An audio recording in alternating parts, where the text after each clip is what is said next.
Hi hello upcoming Indian army soldiers, good evening one and all. ఇక్కడ చూడండి, మనకి join Indian ఆర్మీలో మనకి అప్డేట్స్ అనేవి ఎలా చెక్ చేసుకోవాలి, అంతేకాకుండా మనం ఈ సంవత్సరం దేనికి ఎలిజిబిలిటీ ఉంటుందనేది మనం ఎలా చెక్ చేసుకోవాలనేది మీకు ఈ వీడియో క్లియర్గా చెప్తాను. చాలామంది కామెంట్ బాక్స్ అడిగేది ఏంటంటే, అన్న నా డేట్ ఆఫ్ బర్త్ పలానా, సో నేను దేనికి అప్లై చేసుకోవచ్చు, అన్న నా డేట్ ఆఫ్ బర్త్ ఇంత లేదా నా ఏజ్ ఎంత, నేను ఎలా అప్లై చేసుకోవాలి, ఇలా అయితే చాలామంది అడుగుతున్నారు కామెంట్ బాక్స్లో. సో వారందరి కోసం ఈ వీడియోలో మీకు మీ యొక్క డేట్ ఆఫ్ బర్త్ అండ్ మీ యొక్క ఏజ్కి ఏ ప్రిఫరెన్స్ అనేది మనకి ఎలిజిబుల్ ఉంది అనేది అయితే మీకు క్లియర్గా చెప్తాను. వీడియో లాస్ట్ వరకు చూడండి. అంతేకాకుండా మనకి ఇండియన్ ఆర్మీ నోటిఫికేషన్ ఎప్పుడు రిలీజ్ అవుతుంది, ఎప్పటి వరకు మనం ఆర్ఆర్బీ గ్రూప్ డి కోసం చూసాం, మనకి అప్లికేషన్ ప్రాసెస్ అనేది స్టార్ట్ అయింది, ప్రజెంట్ జరుగుతుంది. అండ్ ఏదైతే పోస్టల్ నోటిఫికేషన్ కోసం ఇప్పటివరకు వెయిట్ చేసాం, మనకి మొన్ననే మనకి పోస్టల్ నోటిఫికేషన్ కూడా రిలీజ్ కావడం జరిగింది. సో ఇప్పటి నుంచి అందరూ వెయిట్ చేసే నోటిఫికేషన్ ఏంటండి, ఇండియన్ ఆర్మీ మనకి అగ్నిపథ్ స్కీమ్ కింద రిలీజ్ చేసే నోటిఫికేషన్ కోసం. సో ఈ నోటిఫికేషన్ అనేది మీకు ఫుల్ డీటెయిల్స్ అయితే వీడియో క్లియర్ చెప్తాను. ఇంతవరకు మన ఛానల్ సబ్స్క్రైబ్ చేసుకోకపోతే సబ్స్క్రైబ్ చేసుకోండి. ఫస్ట్ మీరైతే గూగుల్ క్రోమ్లోకి వెళ్ళి జాయిన్ ఇండియన్ ఆర్మీ అని సరే సెర్చ్ చేయాల్సి ఉంటుంది. ఇక్కడ ఏదైతే నేమ్ ఉందో ఈ విధంగా మీరు సెర్చ్ చేయగానే మనకి ఒక ఫస్ట్ లింక్ ఏదైతే వస్తుందో ఆ లింక్ అయితే ఓపెన్ చేయండి. ఓపెన్ చేయగానే మనకి ఈ రకంగా అయితే అడుగుతుంది. క్యాప్చా ఎంటర్ చేయగానే ఇక్కడ ఎంటర్ వెబ్సైట్ అని ఉంది కదా, ఈ ఎంటర్ వెబ్సైట్ దగ్గర క్లిక్ చేయండి. క్యాప్చా ఎంటర్ చేసిన తర్వాత మనకి ఈ విధంగా జాయిన్ ఇండియన్ ఆర్మీకి సంబంధించి అఫీషియల్ వెబ్సైట్లోకి అయితే మీరు లాగిన్ అవుతారు. సో ఈ విధంగా మీకు ఇంటర్ఫేస్ అనేది వస్తుంది. ఇక్కడ మీరు చూసుకున్నట్లయితే హోమ్ అని మనకి అబౌట్ ఇండియన్ ఆర్మీ అని ఇలా లైఫ్ ఇన్ ఇండియన్ ఆర్మీ అని ఉంది కదా. సో ఇక్కడ చూడండి, మనకి అగ్నిపథ్ అని ఉంది కదా, ఈ అగ్నిపథ్ మీద క్లిక్ చేయండి. ఎవరైతే అగ్నిపథ్ గురించి తెలుసుకోవాలనుకుంటున్నారో సో ఇక్కడ మనకి క్లిక్ చేయగానే ఈ విధంగా అయితే వస్తుంది. Eligibility zone recruitment office, eligibility criteria for recruitment, ఈ విధంగా అయితే వస్తుంది. సో మీరు క్లిక్ చేయాల్సింది వచ్చేసి ఎలిజిబిలిటీ మీద అయితే క్లిక్ చేయండి. సో ఈ ఎలిజిబిలిటీ మీద క్లిక్ చేయగానే మనకి ఈ విధంగా అయితే ఇంటర్ఫేస్ వస్తుంది. ఇక్కడ మనకి ఏం చెప్తున్నారంటే మీరు దేనికి ఎలిజిబిలిటీ అనేది అయితే ఇక్కడ మీరు తెలుసుకోవచ్చు. బిఫోర్ దట్ మనకి ఏంటంటే ఈ ఇండియన్ ఆర్మీ నోటిఫికేషన్లో మనకి అప్డేట్ అయితే ఇచ్చారో, అప్డేట్ ఏంటంది తెలుసుకుందాం. ఎవరైతే ఆల్రెడీ ప్రీవియస్గా తెలిసిన డీటెయిల్స్ అని ఉంటాయో వారు కాకుండా ఎవరైతే అప్డేట్ కోసం ఈ వీడియోని చూస్తున్నారో వారైతే ఇక్కడ చూడండి. Candidate can apply for any 2 categories in Agnipath scheme based on their eligibility.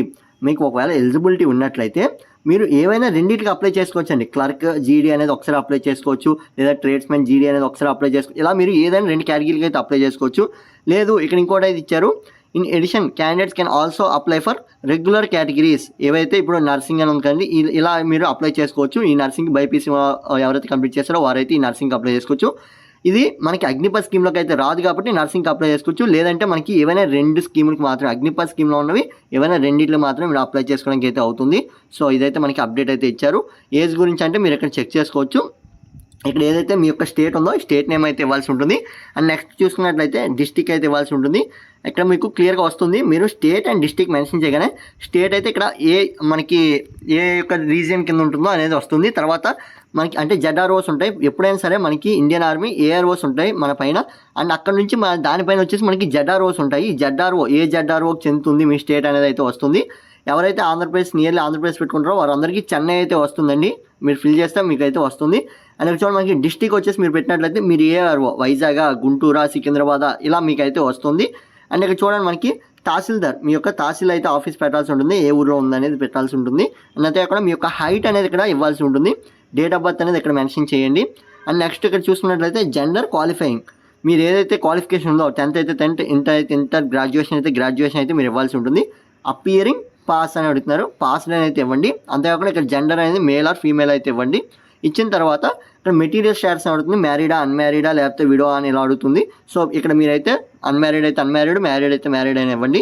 So అప్పుడు మనకు చూపించేది ఏంటంటే ఇంకొక విషయం, ఇక్కడైతే మీరు ఇవ్వాల్సింది లడక్ రీజియన్ నుంచి వచ్చినట్లయితే ఇక్కడ ట్రైబల్ పీపుల్ నుంచి అయితే ఇలా మనకు ఉన్నాయి కదా. సో వీటి ప్రకారం కూడా మీరు ఇవ్వాల్సి ఉంటుంది ప్రిఫరెన్స్ అనేది. సో వాటికి ఏమి చెందినట్లయితే ఇక్కడ నాన్ అని ఉంది కదా, నాన్ కేటగిరీ, సో దీనికైతే ఇవ్వాల్సి ఉంటుంది.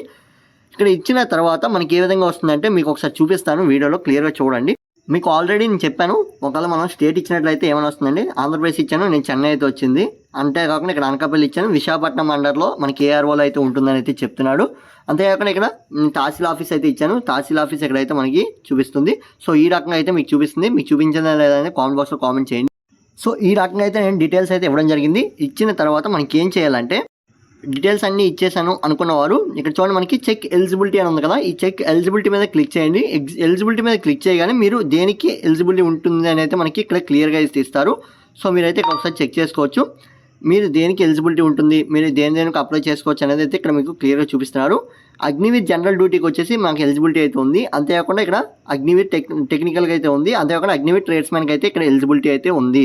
సో ఇలా కూడా మనకి చూపిస్తుంది. మీరైతే ఈ అప్డేట్స్ అనేవి చెక్ చేసుకోవచ్చు. ఈ వీడియో మీ ఫ్రెండ్స్ కూడా షేర్ చేయండి, వారికి చాలా హెల్ప్ అవుతుంది. మీరు అగ్నివీర్కి ఎలిజిబుల్లా కాదా అనేది ఈ విధంగా చెక్ చేసుకోవచ్చు. సో అగ్నివీర్ ఏజ్ అయిన వారు ఏంటి పరిస్థితి అంటే ఏజ్ రిలాక్సేషన్ ఉంటుందా అంటే ఉండదండి. ఇందులో ఏజ్ రిలాక్సేషన్ అనేది ఉండదు. మీరు 17.5 సంవత్సరాల నుంచి 21 సంవత్సరాల వరకు అప్లై చేసుకోవచ్చు.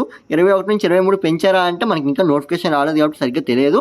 ఇఫ్ ఇన్ కేస్ పెంచినట్లయితే మనకి వెంటనే మీకు అప్డేట్ అనేది ఇస్తాను. అప్డేట్స్ కోసం మన ఛానల్ ఫాలో అవుతుండండి. ఈ వీడియో మీ ఫ్రెండ్స్ కూడా షేర్ చేయండి. Thanks for watching. అండ్ మరికొన్ని వీడియోస్ కోసం మన ఛానల్ని సబ్స్క్రైబ్ చేసుకోండి. Keep watching my channel.